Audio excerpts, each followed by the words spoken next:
Assalamualaikum warahmatullahi wabarakatuh. Nama saya Reslendra dengan NPM 257051026, kelas D. Teori bahasa dan automata dengan dosen pengampu Bapak Eka Ferdiansyah, MT. Lalu teori automata, cabang matematika yang fokus pada studi mesin abstrak yang dikenal sebagai automata, digunakan untuk mengidentifikasi bahasa formal, aplikasi dalam pengenalan pola, pembuatan bahasa pemrograman, pemrosesan bahasa alami, dan pengembangan kecerdasan buatan. Teori automata, untuk automata itu terdiri dari jumlah state, di antaranya ada keadaan, kedudukan, dan transisi antara state tersebut. Lalu teori automata itu terdapat terdiri dari Turing machine, pushdown automaton, finite machine, combinational logic. Teori automata, sekumpulan untai atau string atau juga urutan simbol dari alfabet yang dihasilkan oleh mesin automata. Contohnya ada yang dari contoh L1, sekian, dan L2, dan seterusnya. Bahasa formal adalah sekumpulan rangkaian string atau kata yang dihasilkan oleh suatu mesin otomatis atau sistem tata bahasa tertentu. Bahasa formal digunakan untuk mendefinisikan berbagai masalah komputasi dan dapat dianalisis menggunakan jenis automata. Automata itu sendiri memiliki berbagai jenis, termasuk automata deterministik dan automata non-deterministik.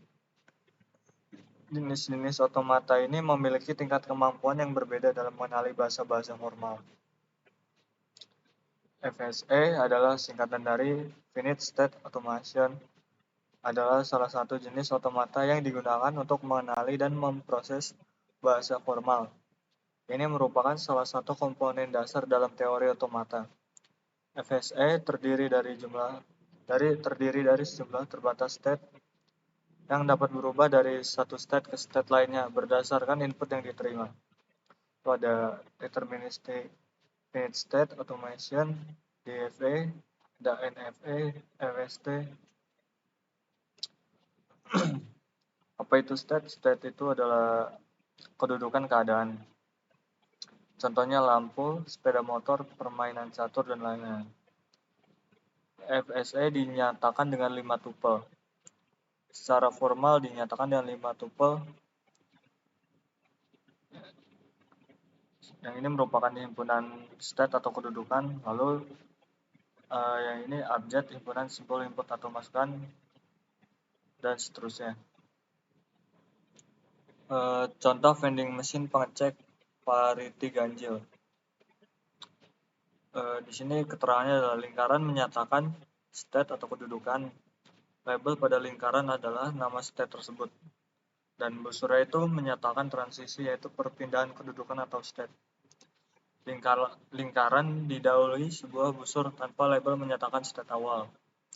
Lingkaran ganda menyatakan state akhir atau final. Finite state automata. Dari diagram tersebut ada gambar dan contohnya. Lalu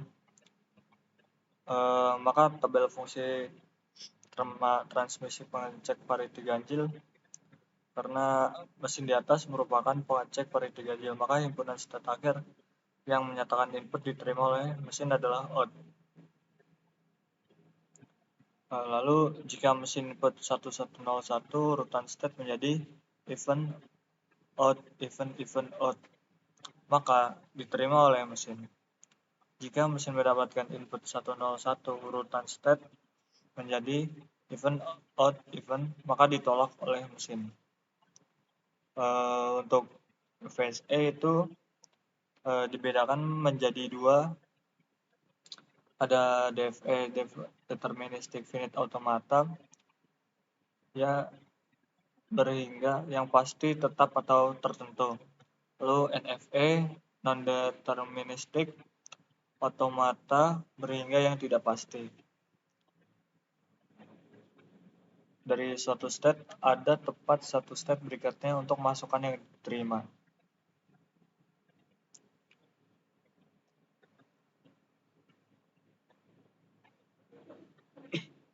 Lalu untuk sebuah state dan input yang berlaku bisa ditetapkan tepat satu state berikutnya.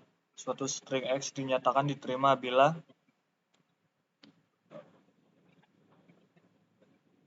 X berada pada state akhir.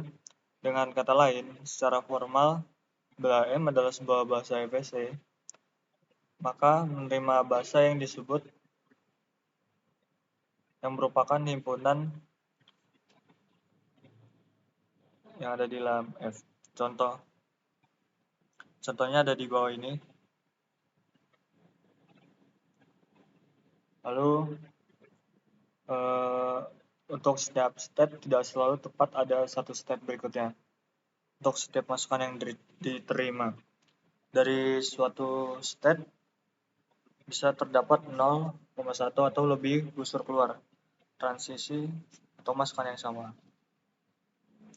Perbedaan DFA dan NFA ada pada fungsi transisinya. DFA, setiap pasangan state masukan selalu tepat ada satu state berikutnya. NFA, untuk setiap pasangan state masukan bisa memiliki 0 atau lebih pilihan untuk state berikutnya. Sekian dari saya, kurang lebihnya mohon maaf. Wassalamualaikum warahmatullahi wabarakatuh.